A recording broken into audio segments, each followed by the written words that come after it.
AI is essentially the evolution of automation.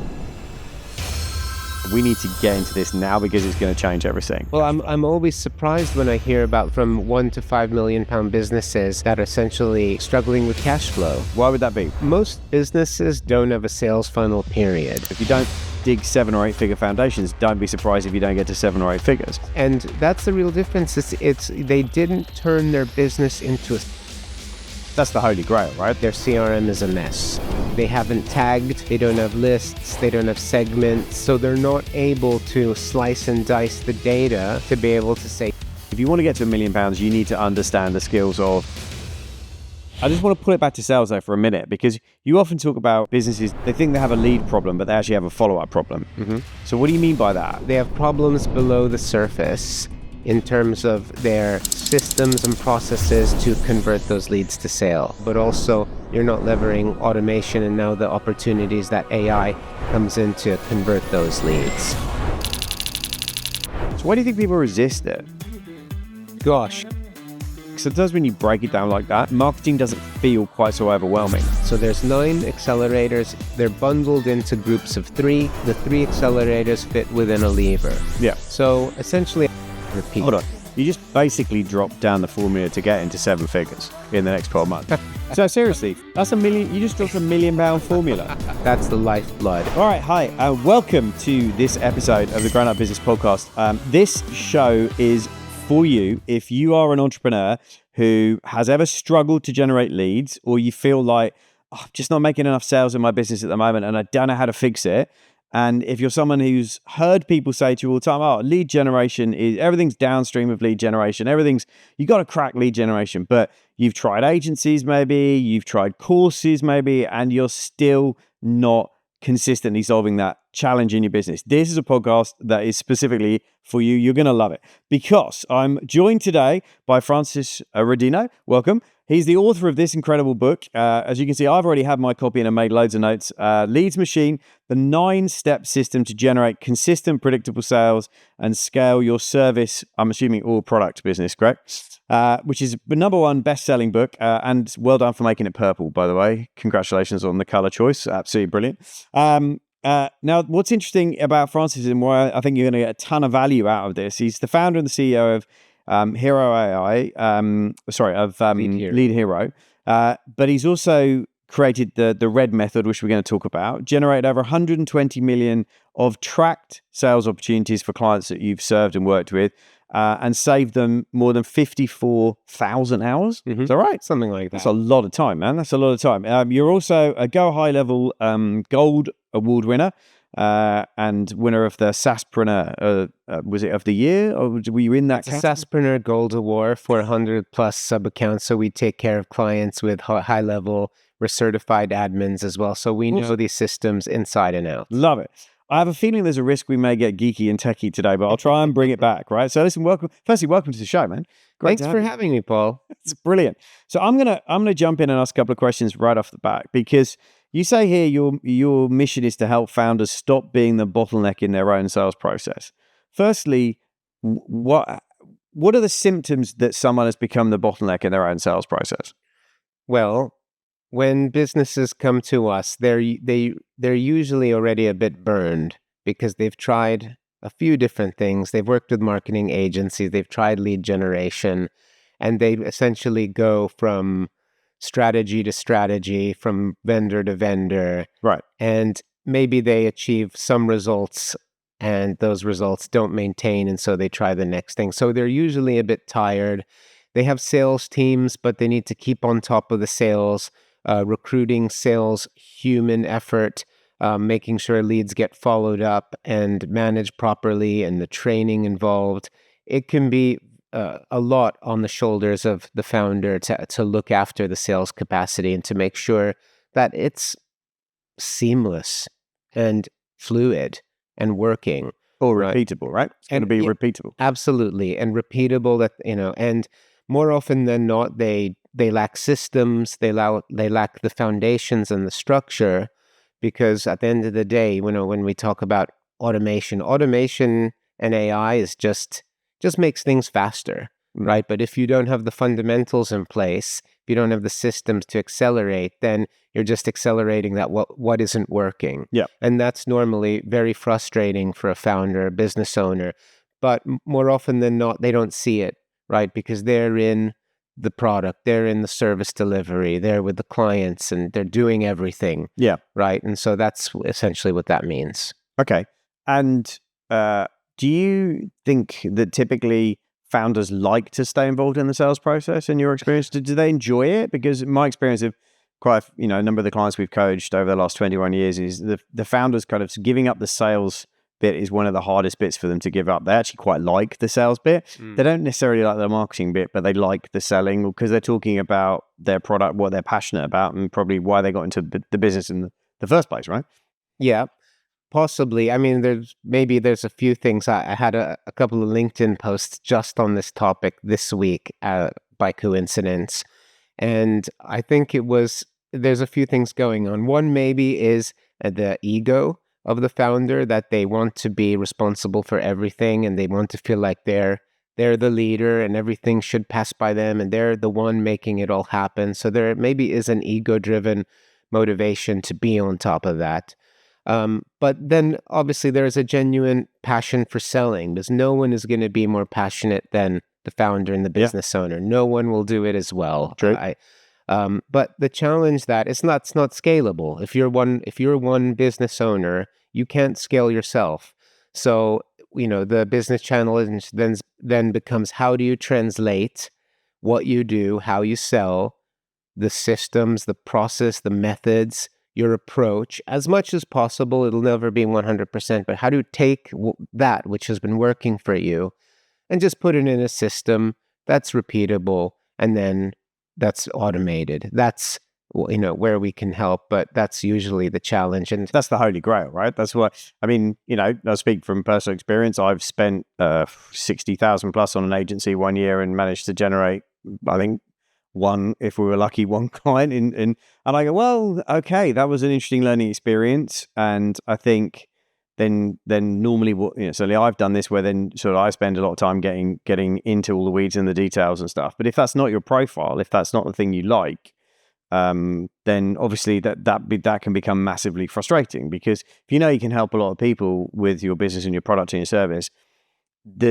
most people have a visibility issue, right? Most people have it's nobody knows who they are. Money flows to visibility, as Grant Cardone talks about. Yeah. Most people have a visibility problem. Is that true in your experience? It's true, but a visibility problem with a messaging problem or a market problem then could be the missing links, because you could be I know a lot of founders and entrepreneurs are very, very visible on LinkedIn, for example. Yep. But they don't get leads and they don't get business. So why would that be? Why would that be? What stops? So that's a really good point, because I think a lot of people go, LinkedIn, like for example, LinkedIn doesn't work, right? It absolutely does work. It's just you don't understand how to play the game, or you don't understand how to write hooks or position it correctly. So let's talk about the messaging stuff before we talk about like the models. But like in your experience, what are some of the mistakes that people are making that mean that things like LinkedIn don't work? So they're very busy, they're posting lots, they're doing all the things they've been told by gurus to do, and it's not working. Why?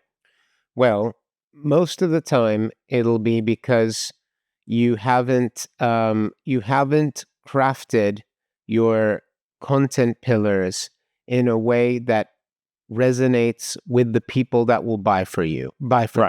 It might be targeted. You might not even know who the targeting is appealing to, but it might be more like brand awareness or authority awareness that appeals to your peer network or other coaches, consultant marketing agencies, or other AI experts in my case that might say, oh, that's great that you're talking about this, but it's not necessarily resulting in clients reaching out to you.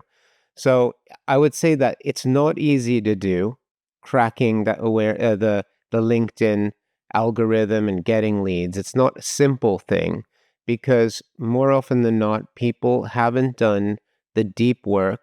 And I talk about this in my book. I refer to deep work as a thing to do, and understanding. They haven't built the foundations, right? Foundations, who they're speaking to. They think they know who they're speaking to and about what pain points, but I would challenge them that there are layers of an onion that need to be unpeeled to really uncover more of the human pain points and human domains of concerns that they're speaking to.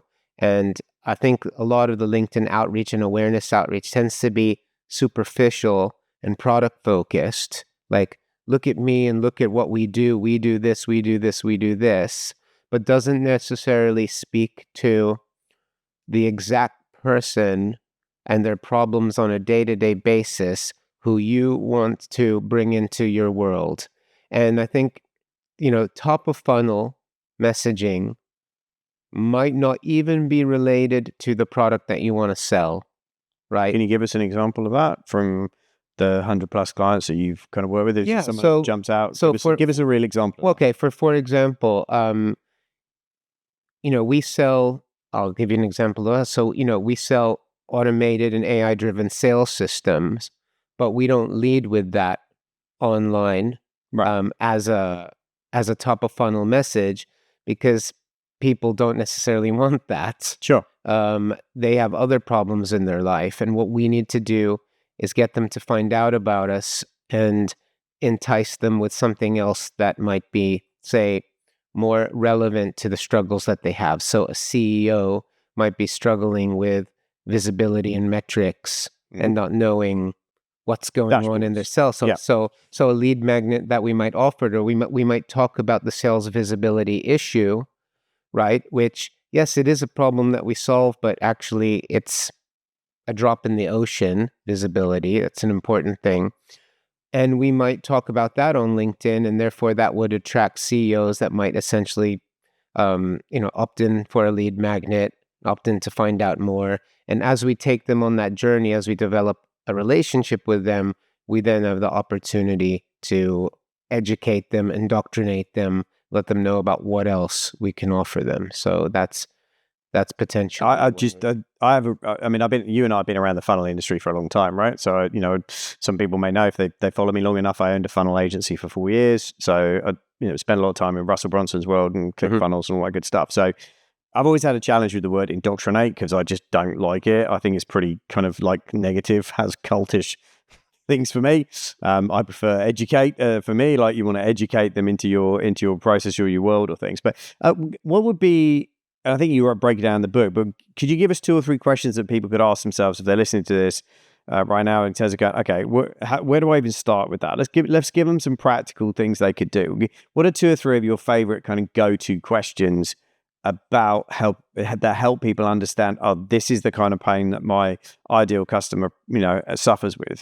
Have you got 2 or 3 that you think, yeah, we use those a lot and they just really shift people's thinking? Yeah, absolutely. So in my book, I talk about a methodology called the RED method. It's essentially 9 steps. We'll come to the whole 9 steps in a minute. And this is relevant because this is essentially the first step is what everyone should take, and that is your market intimacy. So understanding deeply how your market thinks and works and feels, then the desires of the people, their pain points, their frustrations. And we call these accelerators in the book. So you put your foot on the pedal and you drive forward with each accelerator.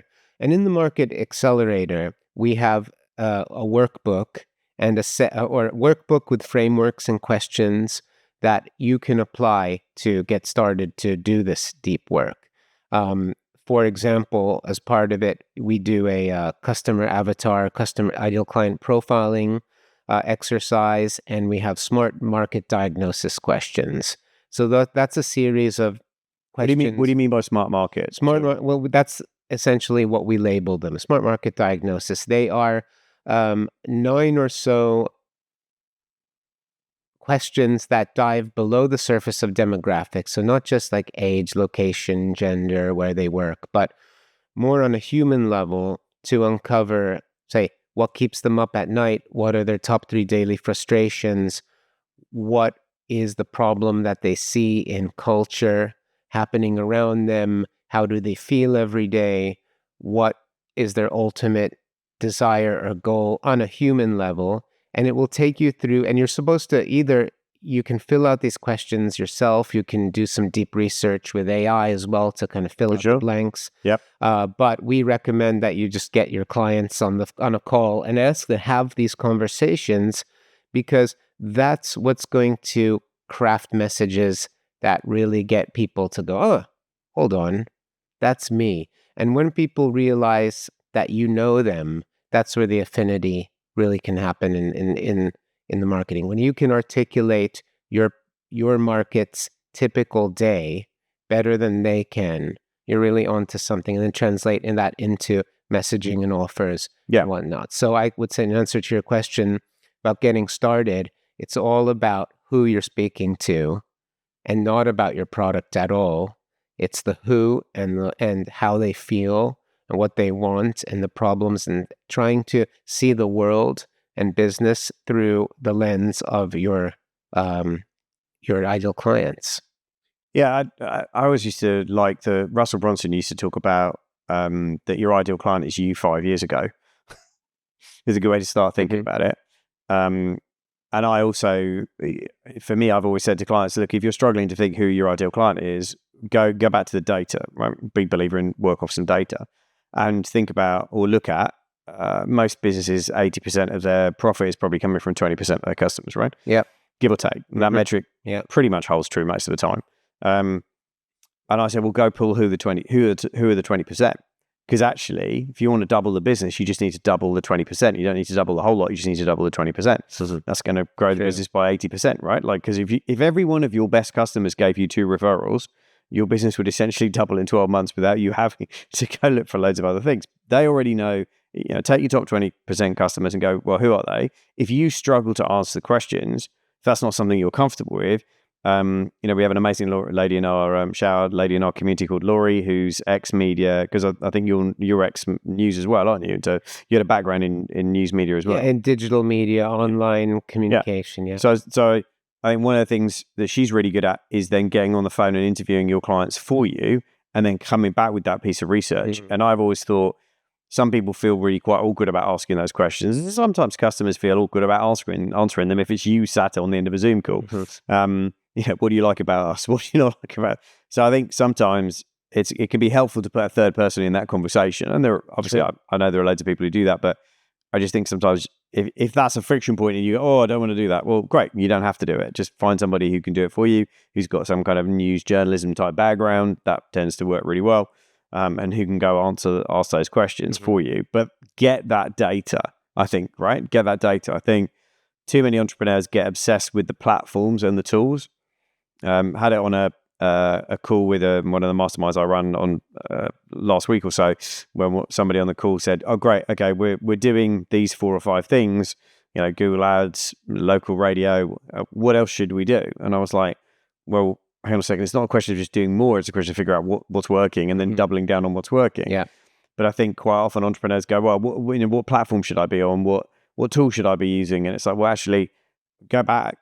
Who do you actually want to work with? Like, who do you wake up in the morning and get excited about working with? Or because your energy is one of those key commodities, and if you're going into meetings and with clients where you're like, oh god, right?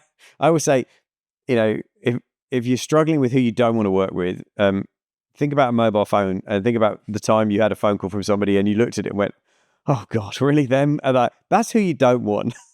Right? Totally. That's the person that you don't want more of. You get what you pitch for, right? Yeah. Well, I've always believed that what you project is what you reflect.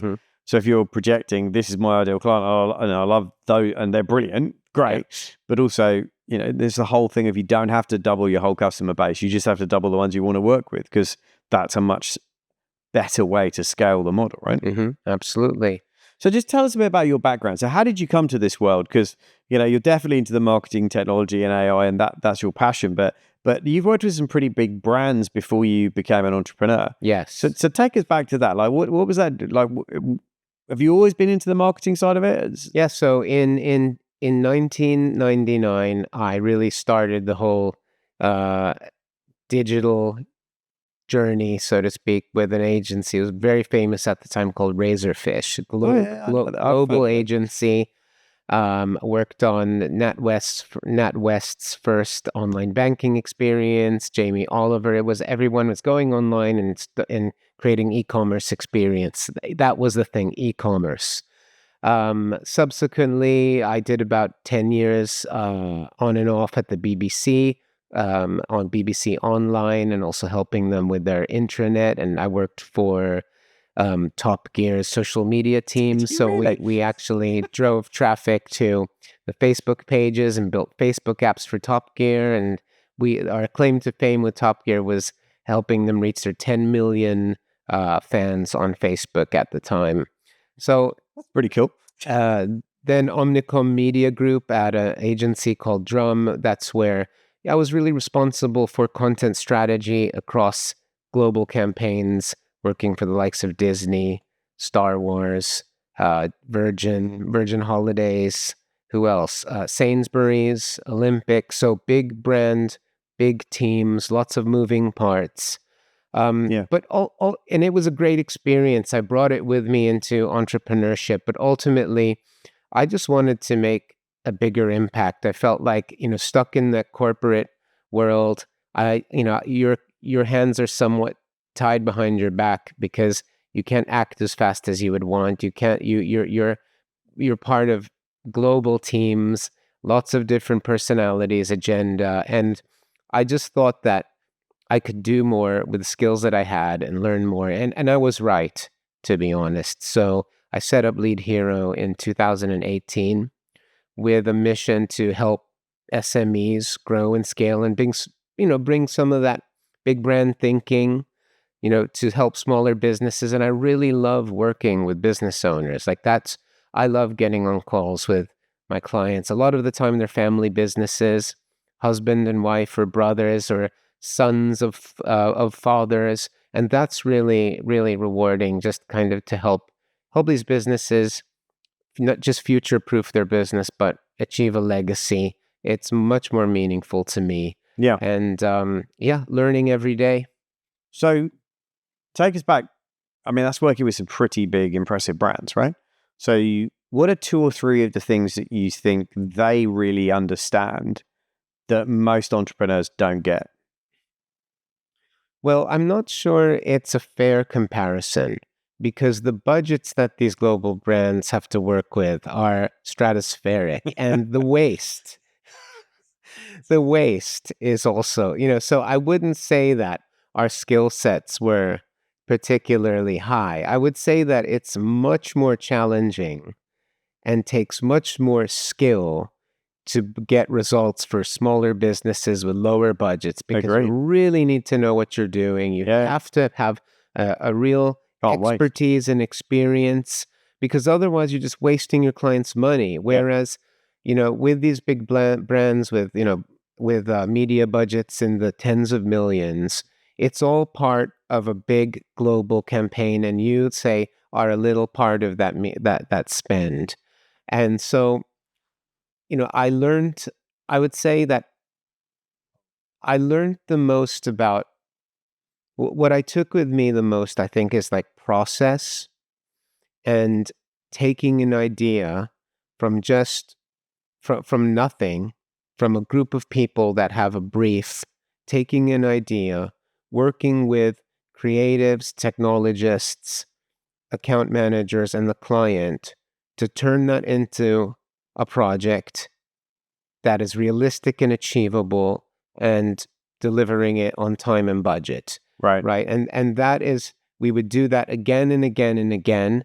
And we would have top tier project management that would crack the whip and resources that were really, really skilled and multiple teams with moving parts. And, there's an energy in the room in the creative agencies, the digital agencies back in London. And you really feel like it's a little bit cult-like. You feel like you're changing the world.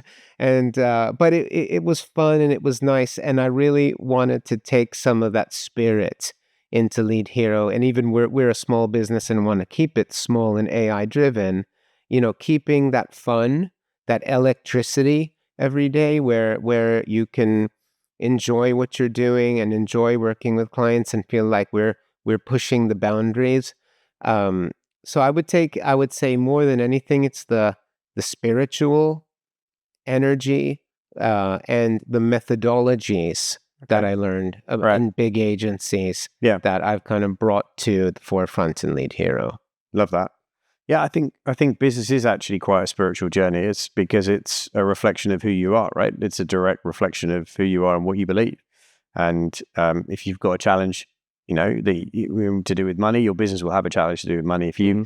Here's a question: why do you think so many people have a challenge with selling and the perception of selling? And maybe this is a cultural thing. I think it probably is. Like in the UK, we do not like the idea of somebody trying to sell us something. Mm. And yet, if you go across the pond, if you go to Australia, if you go to America, there is an understanding and even an appetite for the fact that, yeah, salespeople are a valuable part of the ecosystem and the economy. And actually, they might have a solution to a problem that you have. So I think if you go networking in the UK, and obviously I ran a networking organization for about 11 years, and one of the funny things that used to make me smile was people would, you'd introduce yourself, and bear in mind, everyone has gone networking to meet other people, right? That's why they've gone networking, right? And people would almost cross their arms and go, "You trying to sell me something?" And I'm like, "Well, yeah, because so are you. You're trying to sell, like that's why we all came to the event, right? We didn't all come just to hang out and meet friends and drink coffee. I mean, great if we can do that, but we're also trying to find potential customers that we can help. But there's a level of skepticism, I think, sometimes. So why do you think there's a resistance, certainly in smaller businesses? And I'm going to go, I think it's sub $1 million, because I think you can't get above $1 million unless you embrace sales as a skill set, right? You have to embrace the desire to want to get good at it and then want to learn to lead teams to do it. You're not going to scale above $1 million if you don't do that.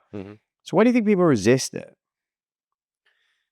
Gosh, if I had the answer to that, I'm not really sure. I can only make my own informed guess. Look, it's the same on LinkedIn. Why are people on LinkedIn? If you don't like to sell and be sold, yet there's a stigma to selling on LinkedIn where How people dare you think send me a DM about what you do? That's outrageous. Exactly. What? Exactly. And like, we've all dabbled with, maybe kind of learning the LinkedIn etiquette. And I get messages from people that go into the sale right away. I kind of don't mind it because I figure like, okay, if you don't want to sell and be sold to, and you're not there to do business, don't be on LinkedIn anyway. True. But, That always makes me laugh when people, as clients of mine, will say, "Look, you need to go on LinkedIn. It's a business to business, a billion plus people on it.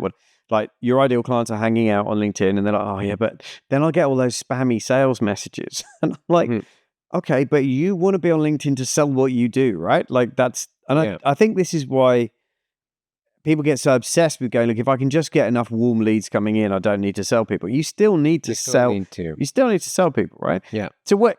You have a really interesting kind of like funnel graphic. I think Jim can possibly throw it up on the screen for us in a moment, just about customer journey. And I think, most people in my experience have not properly thought about their customer journey. Would you agree that's the case with most of the people you sit down with? 100%. Right.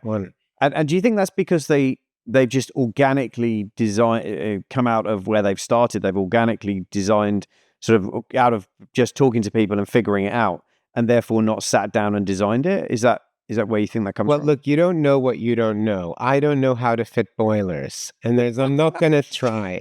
And that's a different podcast, by the way. It's a totally different podcast. Boilers, I love that analogy because we work with a lot of trades, and I know about the boiler industry very, very well by now. Right. And so I use that analogy. But look, the customer journey is a marketing concept. And if you don't study it, you're not going to know about it. And even if you know it exists, the knowing is just not doing, right? And I would say that I talk about this as, the third accelerator in my book, the map of the customer journey. Apple will know their customer journey very, very well, and they will have it documented. Their marketing teams will know exactly who they're speaking to and when and where it fits into what part of the sales funnel and what ads are going out. Right. And so, the businesses that have really, are not just the global brands, but I would say that, the businesses who are really achieving predictable lead flow, spending money on ads, and converting those leads into sale would have worked on a customer journey exercise. And obviously there's different stages or layers to a customer journey. I'm not just talking about the stages of a sales funnel, which is like awareness, consideration, intent, buying, then onboarding, retention, advocacy. Those are stages of a sales funnel where you guide someone that doesn't know about you to then know about you, consider you, do business with you, etc. But this model over here is actually crafted by one of the gurus of marketing that ever has been. He's not with us anymore, Eugene Schwartz. And he wrote a book called Breakthrough Marketing. Got it? Read it? Breakthrough Everyone should read it. Breakthrough Advertising. Everyone should read it because it's not readily accessible and it's very expensive. You have to hunt for it. You have to hunt for it. I think there's one partner that got the rights to it, and it does cost, I think, around $300 to $1,000. It's not cheap. It's a significant investment, but if you read it and apply it, it's an incredibly powerful absolutely shift in thinking. I think it gives you. For me, it was when I first understood this, and this whole model of like, I think in my experience, and we'll go through the model. And if you're on YouTube, great, because you can check it out on the screen. If you're listening, we'll talk about it. The 5 stages of buyer awareness, and I think one of the biggest mistakes people make is that they're trying to market to people who are not where they think they are in the awareness cycle. Would you say that's true? Yeah, absolutely. Yeah, so you can have a look at the model. You have people that are unaware they have a problem. So whatever it is they're experiencing in their business, they kind of think it's normal and it's just part of their reality. And so they're not seeking out any kind of solution. And it's very hard to speak to those people. And actually, as you can see from the model, that's where most people are. And ironically, that's where most people are actually advertising. When you see Facebook ads, when you see ads on LinkedIn go out, you're advertising your solution to people that will ignore it because they are potentially even in need of what you do, but they don't know that they have that problem, right? And then the second part of that is that they're aware they have a problem, like say, my sales are not where I want to be now. They're feeling that pain, and it's kind of getting to them, but they don't know that there is a potential solution or what that could be. So they're living in that frustration.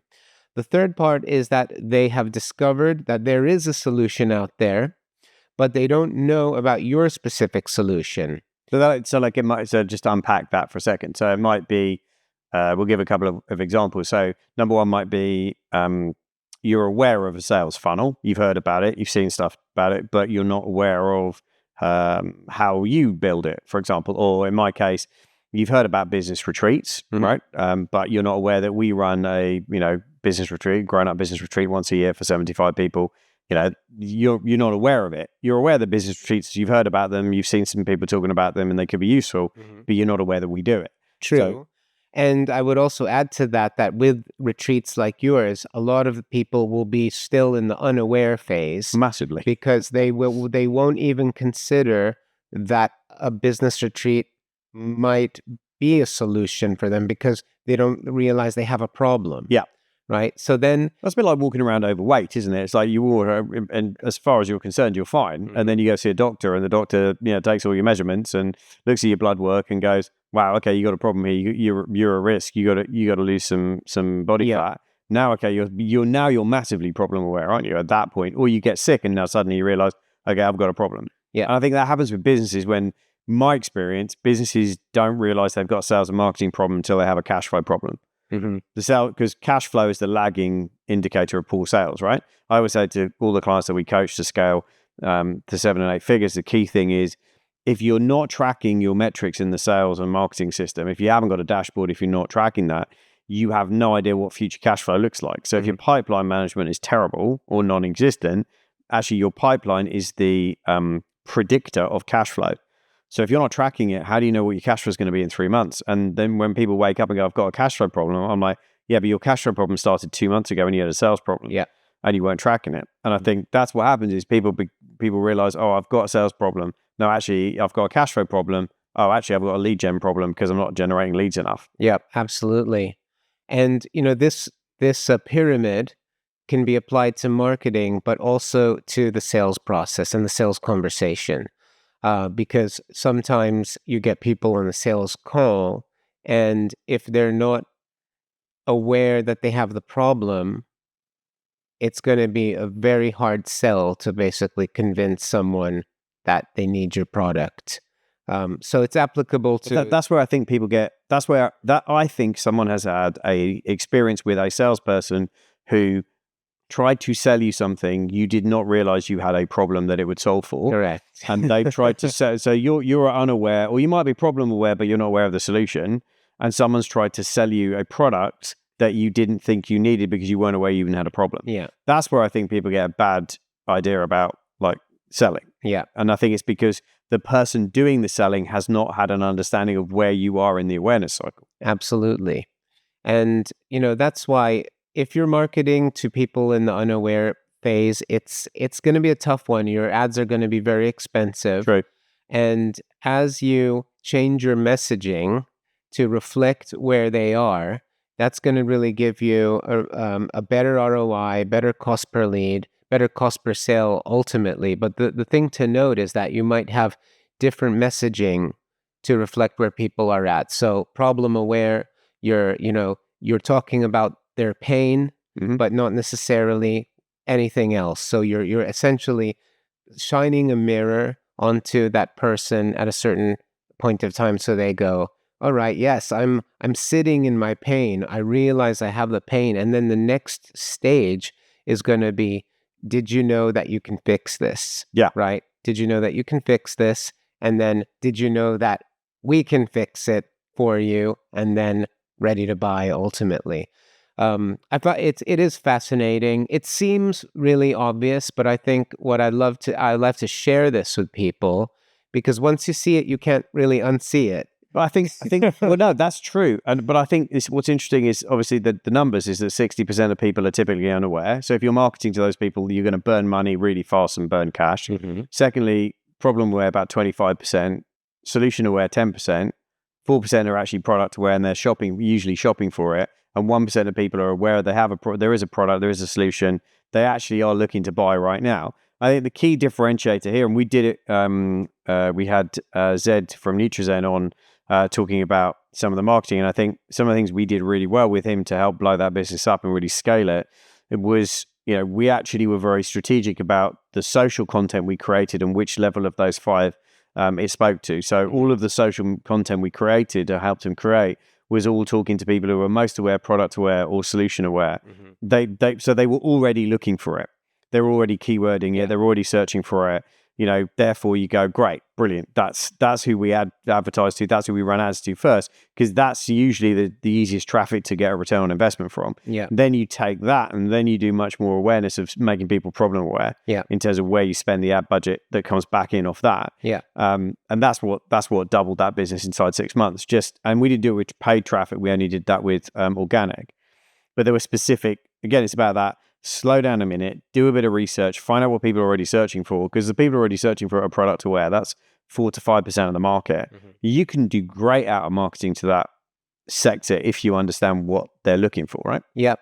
And with today's technology, Facebook ads in particular, but even LinkedIn ads, whatever ad platform, you can replicate these stages in the retargeting that you do.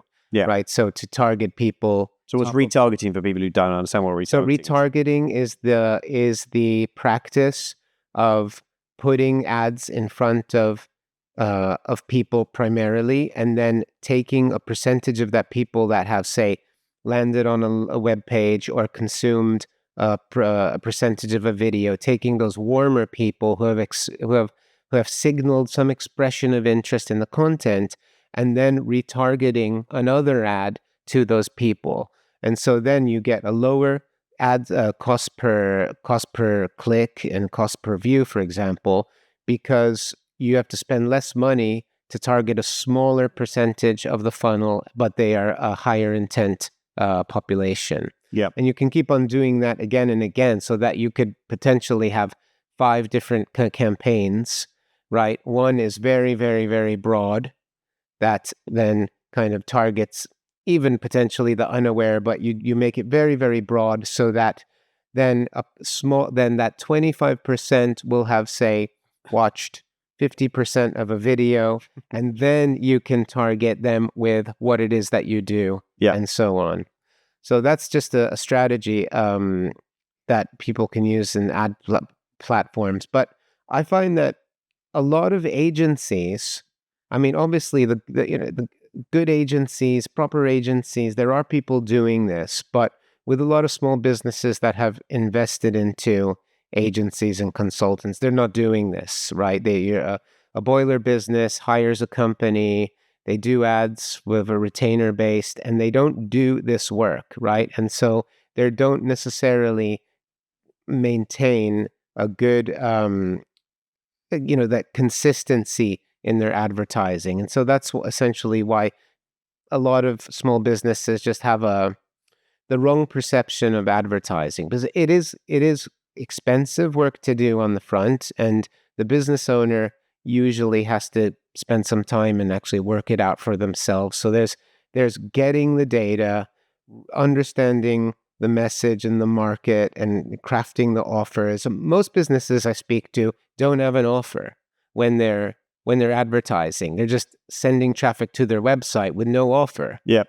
Right? So no offer, no special reason, USP. They don't actually think of how to craft. There's no urgency. There's no scarcity. There's nothing that compels people to buy. So I'm not saying that this is across the board, but more often than not, agencies, business owners, they're not doing this preliminary work to give their advertising the best possible chance of success. So that's essentially why I wrote the book. Is because we were working on lead gen systems, and I was essentially applying the same methodology again and again and again myself. Market insights that then you use to formulate the offers and the messaging and the value proposition and what you say, crafting it all into a customer journey, then automating it with a CRM, and then driving traffic with ads. And we were doing again, and it was just a cycle that you would repeat. Hold on. You just basically dropped down the formula to get into 7 figures in the next 12 months. So seriously, for anybody listening, just that was a 4-step process of how to get to 7 figures. Yeah. Right. And if you're not a £1 million plus business or $1 million plus business right now, it's because you haven't done one of those 4 things. Mm-hmm. That's it. It's like, I think we all want it to be a lot harder than it is. And at the same time, we don't want to do the hard work. We want it to be easy. We want to go, just spend money, and then that's it. Just break down those 4 again, so that, I was sitting here going, that's $1 million. You just dropped £1 million formula. Like, that formula is worth £1 million if you apply it. I might have simplified it into 4, but it's 9. It's the 9. Yeah, but give us the 4 to start with, because I think most people are doing probably 2 of those 4 and going, I can't understand why I'm stuck and I'm not growing, right? Yeah. Market research. Right. Messaging, product market fit, messaging that lands, customer journey, automation, and then traffic. 5. There were 5. Yeah, but so the one I think I've seen this a lot, and tell me if I think you say in the book brilliantly that one of the things that makes you kind of go, and you something like that, is when you say to people, "Great, how much is your advertising budget?" Mm-hmm. And people go, "We don't have one," and it's like, I'm a big fan of Arnold Schwarzenegger. I love his movies. I got to meet him once. I flew all the way to America to attend an event. Arnie. All right. Just to get a photograph with him. Like, it's a bit, anyway, whatever. But I did that about 10 or 12 years ago. And, but he used to say, one of the phrases that really heavily impacted him was Ted Turner, the billionaire. I'm talking about like he says, early to bed, early to work, to rise, early to bed, early to rise, work like hell and advertise. That was his mantra, right? Then that's made him a billionaire. And Arnold talks about the fact that always resonated with him. And so when he got into the movie business, he was like, right, we have to promote the movie business. We have to go to every market. We have to go to every country. We have to advertise like crazy. That's how you create $1 billion movies.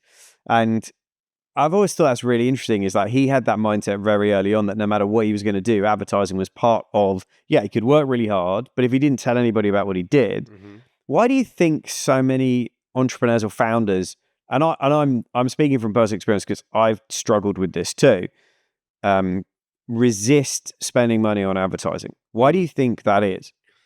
I think it's hard to get right, to be Right. honest. I don't think, I think there's a misconception that it's a really easy and simple thing to do. And if you just have 100 grand, Yeah.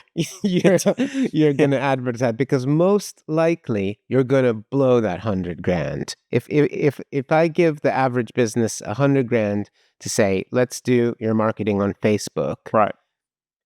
if you don't do these things, it's very easy to get it wrong. And the thing is that there are established businesses, and then there are, say, startups, non-established businesses. And marketing for an established trades business, solar, HVAC, engineering, construction, legal, professional service. So these are businesses that have a proven product market fit. Mm-hmm. A percentage of the market wants what they've got, and then there's just a maths to be done. But See, I think that's where a lot of people get stuck because, so I'm dyslexic, right? I've talked about it quite a lot on the podcast. And I think a lot of entrepreneurs have a level of dyslexia in some way, shape or form, or ADHD or something like that. And if you're not, if your brain isn't wired to do math, right? Then suddenly this whole idea of marketing being maths, and you've got to do the equations and do the sums and figure it out, cost per lead and, lifetime value and all that. I think most people just go, oh, it's too hard. It's too hard. It's too hard to do that. And then it's like, yeah, okay, but actually, if you don't dig the foundations, you're not going to scale the business, right? I say to people, if you don't dig 7 or 8 figure foundations, don't be surprised if you don't get to 7 or 8 figures. Mm-hmm. And I think a lot of this is about giving yourself permission to learn different skills at different levels. So for me, one of the things I've started teaching a lot of clients lately is, look, if you want to get to £1 million, you need to understand the skills of offer creation, right? Messaging, hooks, story, learn to tell stories, create videos, because you're going to need to put content out. But that's no good if you don't understand who your customer is. And there's some kind of customer journey that makes sense in terms of converting customers from know, like, trust, transact stuff, right? Mm-hmm. That's going to get you to about $1 million. And you can do that with hustle. And if you work really hard and put out lots of content, and you've worked those foundational bits in, and you've got those skills, you can probably get to about $1 million. Now, that's not sustainable, and you sure as heck aren't going to get to 2 or 3 million without some kind of advertising and team and all of that stuff behind you. Yeah. So at that point, you've either got to decide, am I the kind of profile that wants to learn those skills? Or do I bring in somebody with that skills, knowledge, and experience, because I'd rather pay you than learn it myself? Because those are the only 2 options, right? Well, there is a third one, it's called trial and error, but that's the most expensive one out there. Mm-hmm. But I think most people don't stop and make that strategic decision of, right, is this a skill I want to acquire? Or am I going to pay somebody else who's already developed that skill, and that I'm going to save time by doing that? And I think that's that people don't consciously make that decision. They go, I'll give it a try. And I'm like, you don't get to mastery by giving it a try. You don't, right? You're not going to master your health if you just give it a try. It's like, no, you got to commit to going, look, I want to master this, because the difference between me being a £1 million business and a £5 million business is mastering marketing at scale, lead gen at scale, and converting and building a sales team, right? Or some kind of sales mechanism, whether it's freelancers, commission-only people, or employed, right? Yeah. So on that, we can talk about the difference between, say, a £25 million retrofit business, which is a client of mine, and a 500K or £1 million business. And this client came to us at around 15 million. They were spending 100 grand or more on Google. Right. Okay, 100 grand. They had a sales team of about 7 to 10 people. Okay. And what was really noticeable is, and the CEO and the founder wasn't a marketing guy at all, but he knew, like, he was the business owner. And so he operated as an owner, and he knew that it was a necessary investment to achieve the number of leads that they needed to then convert into Eco4 grant retrofit jobs that were worth about 11 grand to the business. And their conversion rates were really small. actually. Like they were about 1 to 2%. But the maths worked out. They got that. That's how they got to 15 million. And then when we came into that business, we just crank up the dials a little bit because we didn't. At first, we weren't even running their ads for them. We just implemented AI automation that would convert these leads better, enhance the sales team, set up the whole pipeline so that they just had higher conversion rates. And we helped them scale 10 million over around 2 or 3 years. But point being is that That's pretty phenomenal growth, right? phenomenal growth, but it wasn't, I'd love to take the credit for it. That's why I say supported that growth.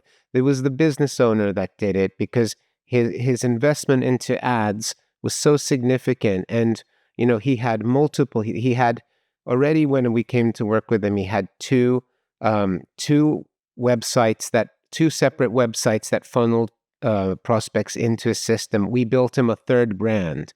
So we went from 1, 2 to 3 brands as well for the same business. And so that was like the expansion strategy. And so to shift the mindset, and that he knew that if he spent a certain amount on Google, it would achieve a certain amount of leads. And if he spent more, the market demand was there. Whereas we do get businesses that are even in a million, but they are fearful of spending that amount because, a couple of grand a month is a lot of money for them. Yeah. But they're usually the thing is, undercapitalized. That's the problem, is they're undercapitalized, right? The first issue is they aren't capitalized enough. Just sorry to stop you in the flow, Yeah. but I think I'm a great believer in going, actually, the problem isn't that they don't want to spend the money. The problem is they're undercapitalized. They didn't either raise the funds at the beginning, and therefore now they've got a constraint, which is they're trying to grow out. Well, I'm always surprised when I hear about like from 1 to 5 million pound businesses that essentially have struggling with cash flow, right? They just don't have the money because they're spending everything they make, on people and fulfilling the job. But what's interesting about the mindset is that they don't necessarily, they don't have. Okay, the 15 to 25 million pound business turned their internal structure into primarily a sales function. Yep. Right. Whereas the other businesses, they had, Penny or Dave down the pub answering the phone for them part-time or a part-time offshore. They're not committed to VA. growth. They're not committed to growth. And that's the real difference. It's they didn't turn their business into a sales machine specifically, where you have like the Boxed of the world. You have these, big national brands. They're only sales. Yeah. And they just outsource all of the contractors. So there's a fundamental, I'm not an operational, I don't help businesses operationally. It's not my expertise, but I can see it and see the difference in my clients. Yeah. It's how they're working every day.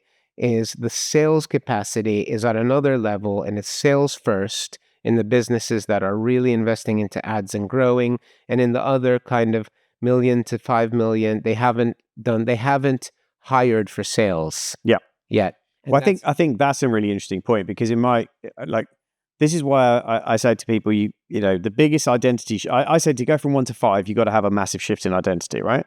Because normally up to running a business at around 1 million, you've got I'm the founder, I'm the operator. It's the operator mindset, right? I'm doing lots of stuff. I'm probably, I might have some admin help. I might have some, I'll probably have some delivery help with a couple of people, and I've probably got a part-time finance person helping on the books, right? Mm-hmm. So I can get to 1 million with a team of 3 or 4. And with AI, you can definitely get there with a team of 3, right? Yeah.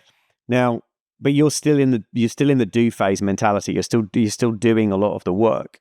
When you go above 1 million, you've got to make this conscious shift, which is why I say, stop calling yourself a managing director, change your title on LinkedIn, become a CEO.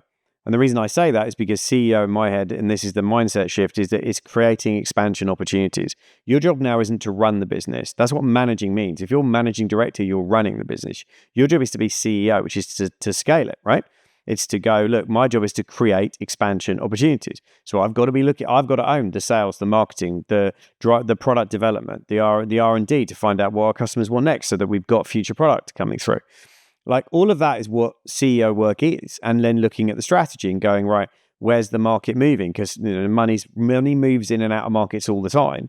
And therefore you've got to go, right, hey, we might have been making really great margin on that product 2 years ago, but actually that's become a really hyper competitive market now. Prices have got suppressed.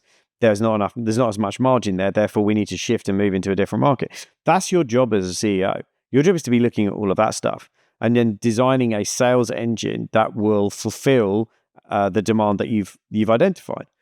And I think if you stay in that owner mentality, or if you're on a shift into that, I'm the owner of the business and my job is to grow it, CEO, right? Create expansion opportunities, not manage it. That's the only way you make that fundamental shift. Until you see your role differently, you won't behave differently day to day, and then the results won't be any different either. And the biggest one is around marketing, is to go, okay, look, we have to start to understand that, we've got to put money in. And I think this is also, I had this conversation with someone the other day, and it sort of really resonated with me, is that we're not really taught as kids and at school about the idea of investing. We're not. No. So therefore, in a business, when someone says you need to invest 10 grand in marketing, we're like, whoa, yeah, well, what if I lose it? Well, okay, but my question is, how do you de-risk that? How do you test small, right? Because you can start testing small with ads. You don't have to have 100 grand budget, right? Yep. You don't. You can get test with £5 a day. Yeah. So you can start, but I think you have to have that mentality is I'm okay to spend money to learn. That's the biggest shift that I had was one time I think I heard Russell say it, or maybe somebody at a ClickFunnels event or whatever, but I just remember it was at a marketing conference somewhere, but somebody saying you've got to get the mindset that you're okay to spend money to learn and get data. Yeah. Because if you're not prepared to do that, you can't grow anything, because you're just hoping that you'll hit home runs every time, and none of us do. And it was like, but just test really small and lots of the time until you go, that one works. Now put more money behind it. Absolutely. Is that kind of like how you coach clients to think about it as well? Or is that the mindset you try and give them? Well, yes. I practiced that myself as well. I spent over $1,000 the other day just trying to learn OpenClaw, the AI software to build AI agents for me. Because, what's interesting about where we are now in business, I think, is AI is kind of leveling the playing field to the point where we all have to learn every single day now. The tools are, there's no expert. There really isn't an AI expert out there. Yes, there's people that call themselves AI experts, but as the tools are coming out almost on a daily basis or on a monthly basis, and being superseded. One day it's OpenAI, then it's Claude Cowork, Claude Code. Now we have OpenClaw. And here's the thing is, these are radical technologies that are changing the way we do business, but also the way we think. The way we think about getting things done, producing outcomes. And if we don't have the paid versions of these softwares, if we don't spend our own money to figure it out, we're not going to figure it out. We are going to be very much left behind. I know we hear that a lot of the fear mongering, but I think there is an element there's so many. I'm seeing it. I'm seeing it, and like, just sorry to jump in. I'm seeing it in real time. So and I think because if you're listening to this podcast, if you come to our events, and obviously, we 2 years ago at Scale Up Summit, 2 years ago, we had Piers Linney from Dragon's Den come on stage and talk about AI and show us some things then. And he basically said, look, you've got 2 years before this starts to massively disrupt industries. And if you don't pay attention now, in 2 years' time, you're going to be disrupted by it. And I think I look back at that event and go, that's why events are so pivotal, because one presentation like that can completely change how you view the whole landscape and the whole world. And a lot of our clients at that point went, right, we need to get into this now because it's going to change everything. And I think, it was Julie Holmes, who's, again, speaking at Summit this year and was on the podcast. We'll link below in the comments to that podcast. She talked about it being it's an all-purpose technology. What you do with it is really up to you. But I think people don't know what they don't know. So I was in a client of mine where I run their quarterly meetings for them, and I hadn't seen them for about 3 months, right? So I haven't seen them since back end of last year, something like that, 3 months ago. And turned up, and they had a list of all the things they were frustrated with or they were struggling with on the board that they'd pre-prepared for me to arrive. And they were like, so I said, right, okay, but all of the things they were talking about were what I would call downstream problems, right? So they were things that you go, well, that's interesting, but what's causing it? And the fundamental problem they came back to is none of us have any time. We're scaling the business, we're growing it, we're a multi-7-figure business, but none of us have any time. None of the senior leadership have any time. And I've heard that before, and you might have done too. And it was just like, okay, well, walk me through what you're doing. And their sales process was interesting, right? So like they would go to site, they would meet with a client, right? And then they would come back, and then they would spend 2 hours typing up all those notes, right? That they'd made by hand. Then they would start preparing a quote and pulling all the details together for the quote and all the rest of it. And I'm like, how long is this taking you to get a quote out to a client? And they're going, oh, it normally takes sort of 3, 4, 5 days. They had 18 quotes stacked up because their marketing's very, very good. They had 18 quotes at the moment of people wanting to spend money with them, and 3 or 4 people ringing them, chasing them for it because they wanted to give the order. And you go, that bottleneck, as you point out, is all fixable with a very just a relatively simple technology in terms of stuff that I would think about, right? So first of all, go to sales meetings and take a Claude recorder with you. Mm-hmm. So you record them with their permission, take those AI notes, drop those AI notes into a tool that will then transcribe those and then build a fairly standard proposal based on a proposal template. Mm-hmm. And then you spend maybe 10, maybe 20 minutes, maybe half an hour skimming the proposal template and making sure it's all great, but it's all personalized and it's all put together. And then that's turned around within maybe a couple of hours of you having that face-to-face with the client. Mm-hmm. And speed sales. Yep. Without question, right? Speed is the competitive advantage right now. Speed to lead, but speed to value.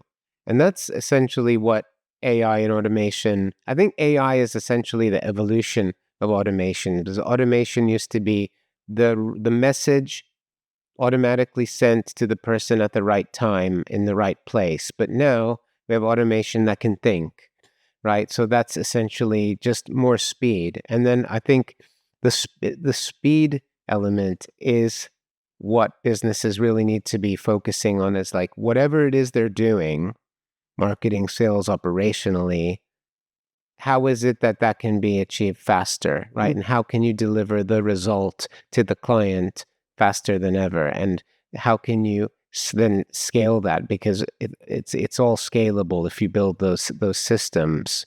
So I think... So I've had a client do exactly that in my F12 mastermind program, and he was showing everybody the other day what he'd done.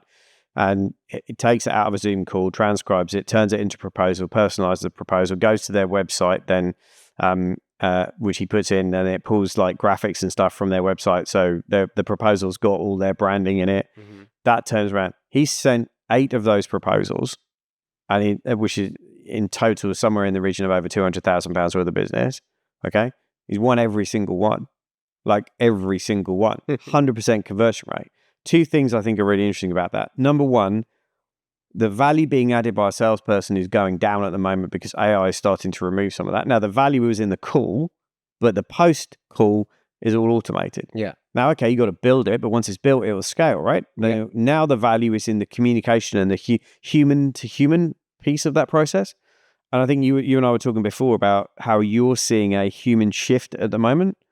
Just like, what did you mean by that? Because for me, I'm going, the value is being moved into the human interaction, not into the things like the quoting process and stuff like that. Well, I think I've experienced it myself as well, because when I was, for those of you that don't know about OpenClaw, it's a technology, it's a fairly new AI in beta technology that essentially, to simplify it, puts an AI into your computer so that your computer, it just essentially becomes an AI brain, okay?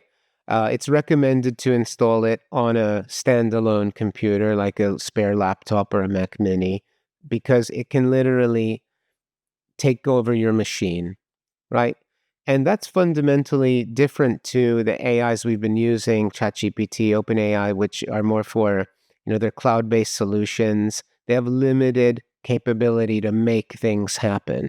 And now we're seeing a shift in not just the thinking, but actually the doing. Right. Right. So before we had AI that could think for you, that was commoditizing intelligence. So first of all, how is humanity going to change when intelligence costs about the same as water, or electricity, and it's no longer valued, right? All of those jobs where you needed to study for decades and get expertise and certifications and experience, kind of, it's starting to get devalued. I was, one of my mentors was talking about a case study where he was involved in a legal case, and he was quoted around 60 grand Yeah. for uh,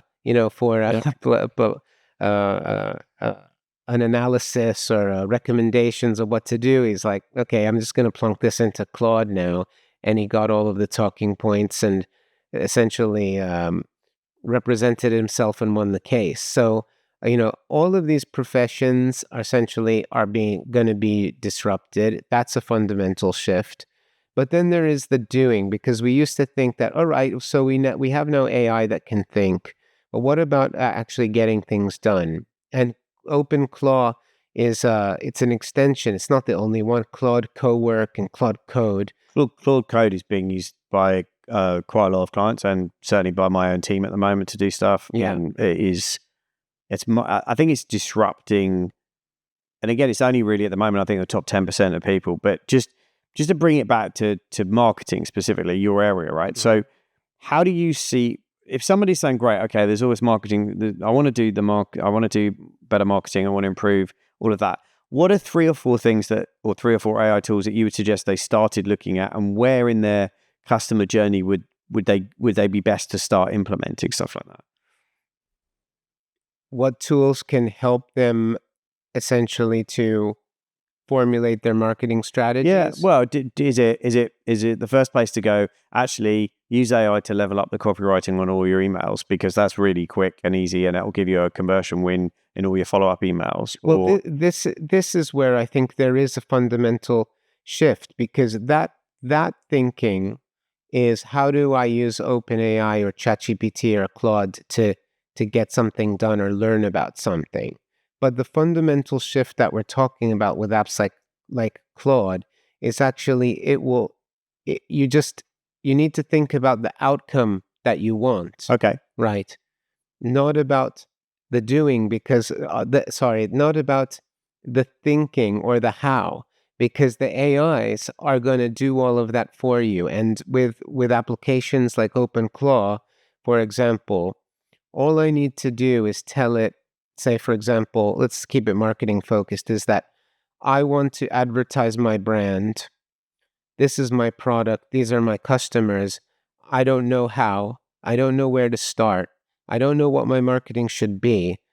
Can you tell me what I need to know? And actually, can you build me a full operating team of agents that just get what I need done, right?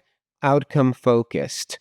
And then the AI will ask you to fill in the blanks of whatever it doesn't know, but it will understand that that's the outcome that you want. And then it can possibly build the sub-agents to get everything done. So it will say, all right, well, we need a marketing strategy. So I'll prompt myself a marketing strategist that will have a look at your website, your proposition, your market, do the deep research, analyze what you want to do. Right. Just tell me how much you want to spend. I'll tell you exactly what to do, what your ads should be, right? And so that's the fundamental shift, because I think people don't understand that that's going to be how to communicate with an AI, and how an AI can actually be your companion.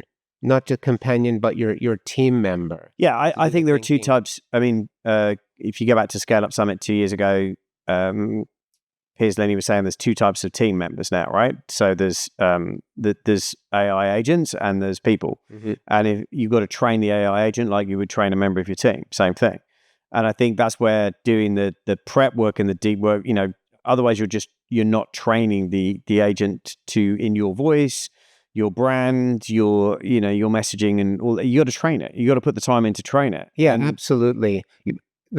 On an extension of that, you can train the AI to then train your team or train others. So the thing is that an AI like OpenClaw will learn over time what your needs are, and again, it will be outcome focused. So if your outcome is to have to have an efficient, say, onboarding or a training for new employees, or to be able to know about your business, it will ask you what it needs to know as well. So I think that there's a collaborative element with the Yeah. AI where not only you need to feed it context and input, but it will also ask for the missing context and info. Like you could say, to be as efficient and powerful as I want to produce this specific outcome, what is missing from the prompt that I've given you that would actually make this outcome more effective? Yep. Right. And so there is this element of a shift of mindset of how to communicate and get what you want out of the AIs, which I think is still people are, unless you experience it for once, it is people don't know how to communicate. Yeah. I think that's a with skill set though, AIs. right? I think, and again, I go back and say we're in the top 10% of people who are even talking about this at the moment, or using it or embracing it, because most people are still running around trying to figure out how to, they're running out of time and they're not sitting down and going, actually, there are 5 tools here, as I showed the client during that session, that could get them back, probably somewhere between 15 and 20 hours a week, and increase their conversion rate once it's built. And I think with all of this, you've got to invest in 2 things. One is the knowledge. You got to spend some time and effort to learn this stuff, because if you don't, you're going to be low. You are going to be disrupted by people who figure it out faster than you. Because while that client at the moment is taking 5 days to get back to somebody, the minute someone else in their industry figures out how to use AI and get back in 4 hours, they're going to lose that business. It's as simple as that, right? So there is a race to learn this technology, right, without question. And then secondly, I think there is the part of going, look, what does the business I'm trying to build look like? If I had AI-empowered teams, I don't need as many people. That's the overhead. Overhead walks on 2 feet, plus it's expensive, as we know. So I think I just want to pull it back to sales, though, for a minute, because you often talk about, or I've heard you say, that businesses they think they have a lead problem, but they actually have a follow-up problem. So what do you mean by that? And why do you think most businesses think they have a lead problem where actually they're wrong about that? Well, I think the easy thing to assume is that you just need to spend more on ads, get more leads top of funnel into your system. And with many of the businesses that have come our way, we find they don't have, they have problems below the surface in terms of their systems and processes to convert those leads to sale, right? So you can bring in more leads, absolutely, but actually what opportunities are you missing because your sales process, say, isn't efficient, Right. even from a human level, but also you're not leveraging automation and now the opportunities that AI comes in to convert those leads. Right. So that's kind of middle to bottom of the funnel. And that's a big problem that we solve at Lead Hero. And do you think that's people just give up on the leads way too early because they, I've had a client of mine that took 10 years. He was in my CRM system for 10 years before he started working with us.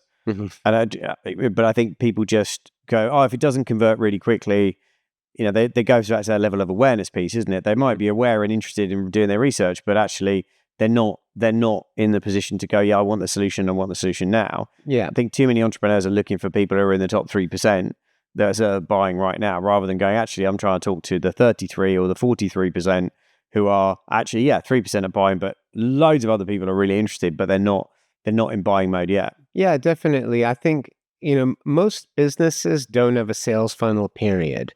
And then some Which is crazy to think now, after everything that's been spent and the amount of money on educating everyone about funnels and the amount of events about it, still most people haven't actually got a high performing funnel yet. Yeah, I mean, and I think what's key, what you just said, high performing. If you're in business, you have a funnel, whether you know or not. True. But I think it's about architecting it and planning that customer journey, so to speak, and having a strategy for how to bring that person through the sales funnel. That's what businesses don't have. They might have a bit of a random sales funnel. Right, got it. Hoc, unpredictable. Yeah. Feast or famine. It's good month, bad month, a bit of this, referrals, hope. We call that hope marketing in the book. You're just hoping you'll have sales and hoping for the best.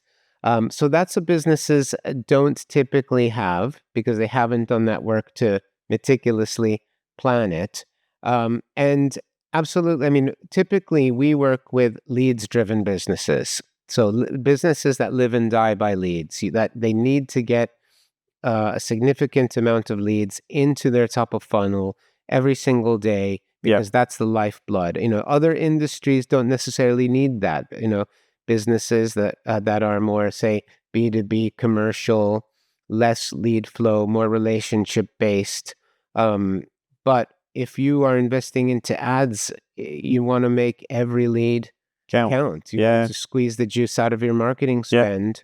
And you're right. I mean, if you're going to be in business for the foreseeable future, you want to develop relationships that last a lifetime and get as many leads as you possibly can top of funnel. Even if a small amount of people then become clients, you're still increasing your database, your opportunity to convert those leads into, many millions worth of future sales. And Yeah. that's that nurture element is what businesses don't want. And we get a lot of businesses coming to us going, we don't have nurture. We don't have a system. Once a lead comes in through the website, that's it. They stay there in the CRM.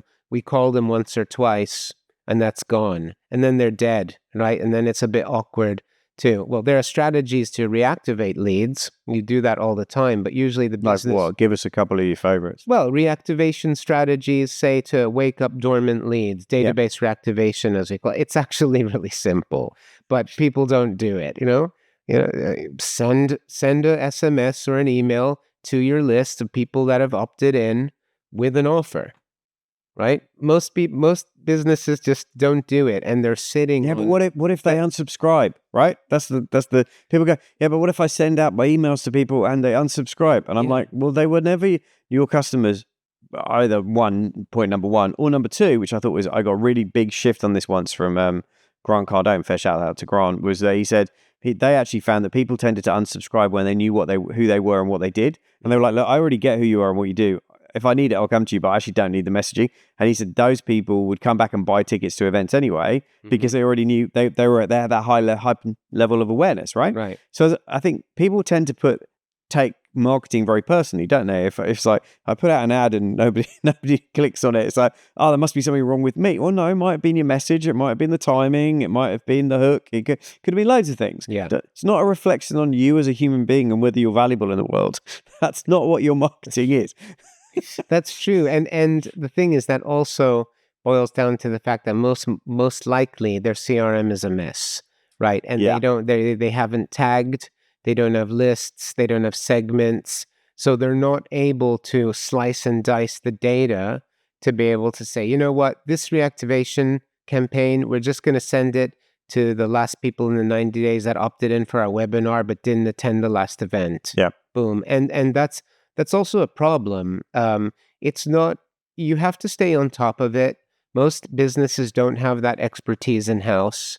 It's usually the marketing admin, someone that's just been hired to look after high level or HubSpot or whatever, but or the Excel spreadsheet that they have sitting on one, like I spoke to a £5 million business lately with 2 salespeople and their entire CRM database was a Excel spreadsheet that sat on the Microsoft server, and you're like, "What? Everything's on that?" Yeah. How do you reach? Well, like, because you just go nice because we look at that and go opportunity, right? Yeah, and you go, well, look, if you put that into a proper CRM system of some kind, there's so much more they can do. Working with, I call those dinosaur businesses. No offense, guys. That's a compliment because it means you haven't gone extinct. Well done. Yeah. But you will if you don't do this, right? I love those businesses because they've obviously been doing something right. They're successful, they're established, but with a few pillars and processes and systems put in place, the change is is immense. I would call them sleeping dinosaurs then, because dinosaurs are extinct. Sleeping ones have still got a chance to wake up. Right? I think you just need to call them sleeping ones. Mm-hmm. So look, we didn't get a chance to just cover off, and before we wrap in today's podcast, you sort of gave us the 5 steps. Do you want to just break down the 9-step model that's in your book, so people who want to find out more about it can obviously go grab the book on Amazon? Absolutely bestseller. But like, just so for me, I'm sitting here, I'm going, this is all great, but where do I start, Francis? Like where do I start, and what are the 9 steps that I'm going to need to get my head around? Great. Do you want to walk us through that? Yeah, absolutely. Do you want to put the model on the I'm sure we can have screen? Jim find the model for, and yes, you are speaking at Scale Up Summit. Brilliant. Yeah, looking forward. So let's look at the model, right? So if you're on YouTube, here's the model, but walk us through the 3 big elements, and then break them down underneath. Yeah. So the book in its entirety is an explanation of the model. Right. So every chapter of the book is an accelerator that you see on the top. So there's 9 accelerators. They're bundled into groups of 3. The 3 accelerators fit within a lever. Yeah. So essentially, I call this the RED method. It stands for roadmap, engine, and drive. The car metaphor. Let's get a big fat Ferrari, and we want customer fuel in the business, right? Exactly. There you go. Exactly. So I thought it was a good analogy, a catchy, unique mechanism, as I call it, which I talk about it in the messaging part of my book. It's the label for the way we do things, right? And it's unique, and every business, by the way, should have a unique mechanism, because it makes you stand out. It's easy to understand, and it's yours. Frameworks make the brain work. I like it.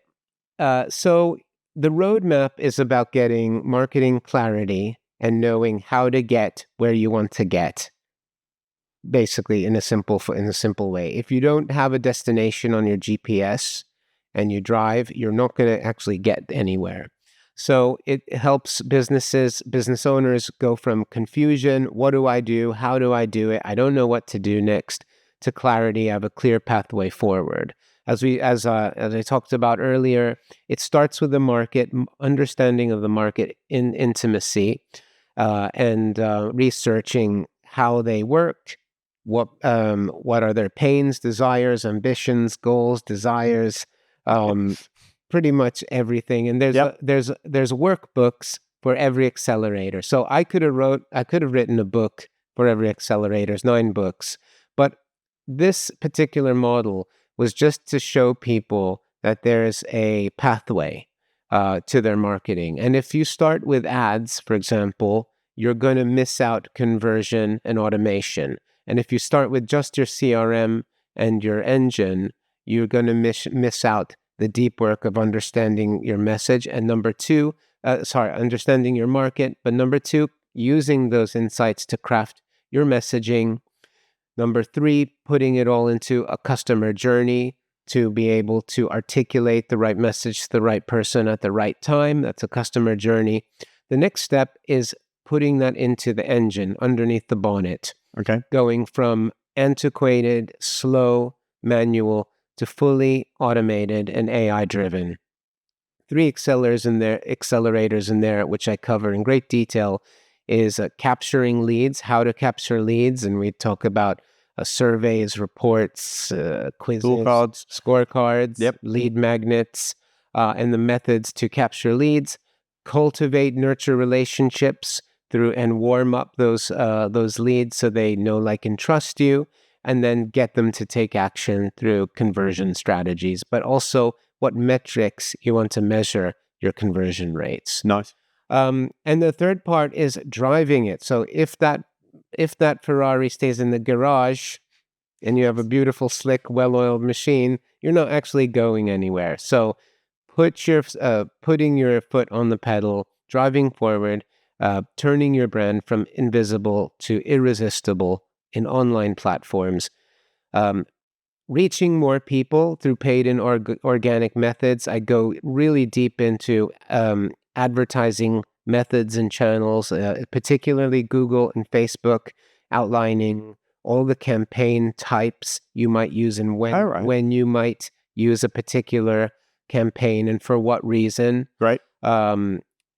Then resell, remarketing, retargeting. So how do you come back to people with your products and your offers so that you're not just selling to immediate buyers at 3% who are ready. Yep. And you can actually develop, long-term buying systems. Definitely. And then refining the system. That's all about optimization.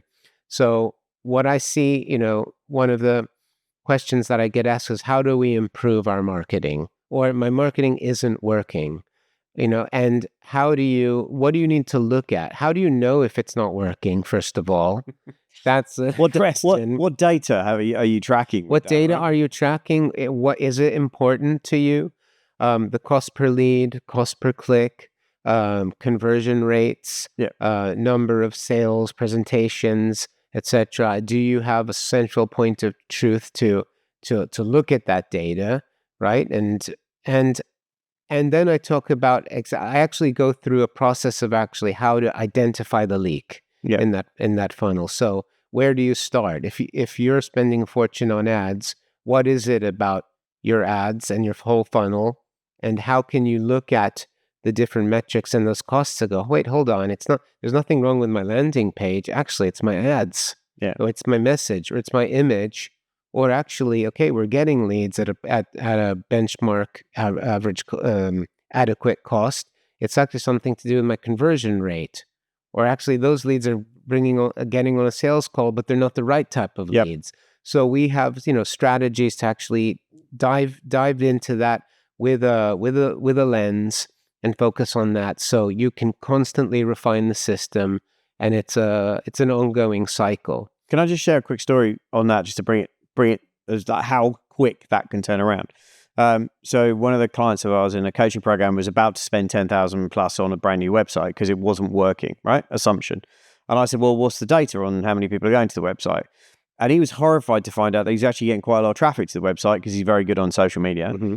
But he was having, his conversion rate was less than 1%. Mm-hmm. So I said, well, rather than spend 10, 15 grand on a brand new website, how about you spend £300 on a homepage redesign, which or the main landing page that they had, right? Because the traffic's there. The issue is the page you're sending it to is just not converting. So he spent about £250 on redesigning, getting that redesigned, right? Obviously, you could do it for a lot less if you use some of the AI tools out there at the moment, but he had a designer and he got it redesigned, changed some of the messaging, changed some of the calls to action. Everything above the fold was really clear and who they serve and what the problem was to solve. I spoke to him last week within the last week, and he said to me, okay, now I've got a problem because I've got too many leads.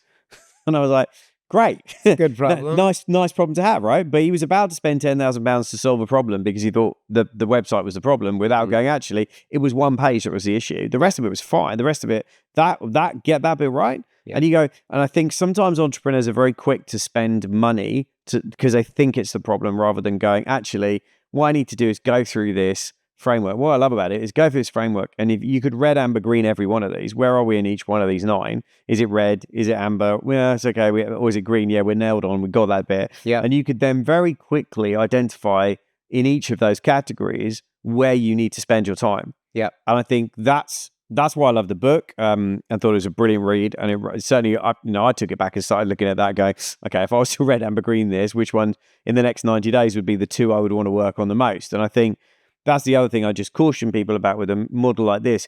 It can feel overwhelming, which is a risk. So just break it down and go, look, in the next quarter, what are the 2 that are the most red that actually, if I fix those, would have the biggest upside as quick as possible? Fix those 2 first, then go on to the next ones after that. And I think sometimes when you break it down like that, marketing doesn't feel quite so overwhelming. Mm-hmm.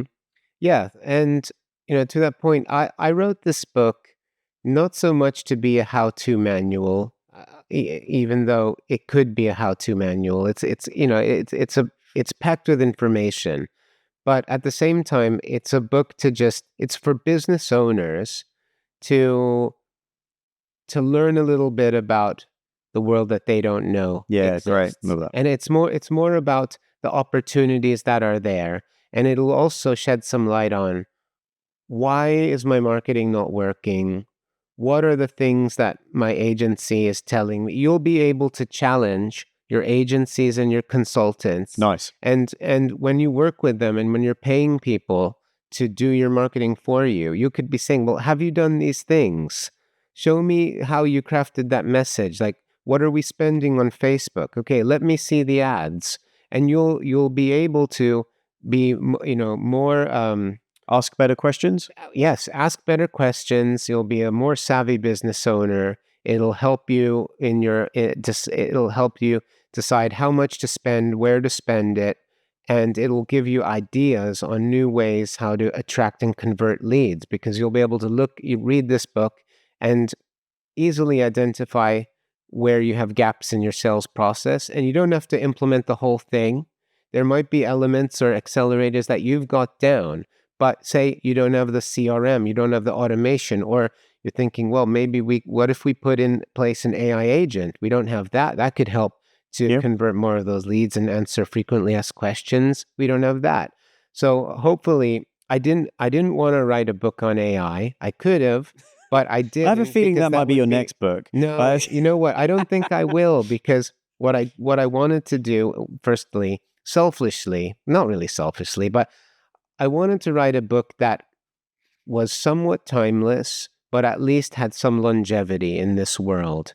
And what I've done is I've taken timeless marketing best practice standards of what I've learned from the greats and the gurus, Some of the that biggest have told brands in the me. world, right? Yeah, and Eugene Schwartz and Ryan Dice and Russell Brunson. It's all in there because I paid thousands and hundreds of thousands of pounds to learn myself, and not everything worked for me. No. So I just kind of took the best of what I thought worked and what I applied to businesses, put it into my own methodology, and I wanted to make sure that this could work well for a business in 10 years' time. Yeah. So the technology might change, high level might be superseded, and AI, open AI, there might be new tools, but this is not about the tool. This is about the thinking about how to get your marketing system working efficiently. Yeah. So chances are in 5 to 10 years, we'll update the book,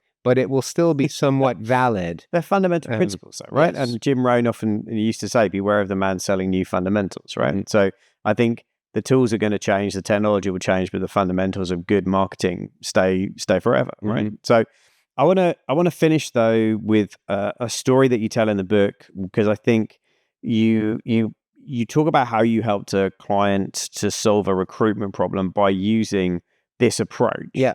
And I think at the moment, one of the biggest frustrations I see with people wanting to scale their businesses is the limiting belief that they can't get talent. Talent's really hard. There aren't good people out there. And I think what you did, and I love the story, and I'd love you to talk to it, is you turned all of these marketing principles into a recruitment funnel for this client, and that enabled them to solve that friction point and scale. Can you just talk a bit about that story, just to wrap up? Because I think even if you're sitting there listening to it, go, well, I'm pretty good on marketing, actually, but I've got a people problem. So I've got the demand sorted, but now I've got a supply problem. Or, I've got to deliver this, and I can't get good people, and that's why I can't scale. This approach will solve that puzzle too. Talk to us about that. I can't remember the name of the company. It was It's Help Me Fix. Right. Okay. It's a SaaS. It's the best way to describe it. It's a Uber for tradesmen. Okay. Where you have, say, you have a leaky tap, and you can then use Help Me Fix. It will connect you remotely to a pool of engineers who are usually tradesmen that are semi-retired or retired, have been working all their life, and they're now, subscribed to the platform, and they will help you troubleshoot the issue without actually having to send someone to your home. That's a triage. It's a frontline triage. They will determine if you actually need a contractor to come over.